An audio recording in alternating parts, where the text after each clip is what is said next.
If you discover wet or moldy subfloor during removal, stop work immediately and address the moisture before proceeding. First, identify and isolate the source of moisture by inspecting plumbing, roof, and exterior drainage pathways and shut off any active leaks. This prevents recontamination and gives a clear starting point for repairs. Next, remove all visibly compromised subfloor and any insulation or underlayment that shows staining, softness, or musty odor. Soft or spongy wood will not regain structural integrity and must be replaced. Dry the exposed joists and surrounding cavity thoroughly using high-capacity fans, a dehumidifier, and, if needed, a heated air mover. Aim for moisture content below 12% in wood before reinstalling any new subfloor. Clean affected framing surfaces with a detergent solution, and then treat with a mold remediation product formulated for structural timber, following label directions and allowing full drying time.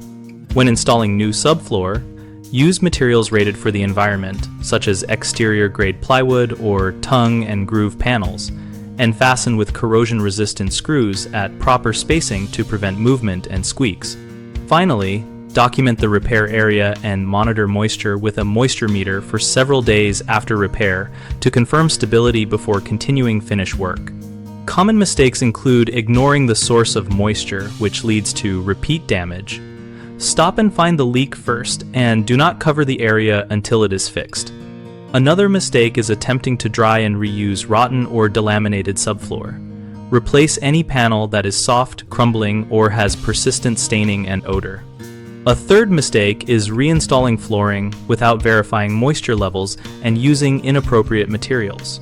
Always measure moisture content, use materials rated for the conditions, and allow a conditioning period to equalize humidity so adhesives and finishes bond correctly.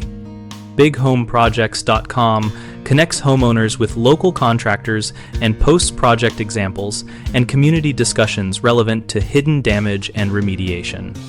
We help contractors find work by showcasing completed projects and hosting a discussion community where both homeowners and professionals exchange practical tips and referrals.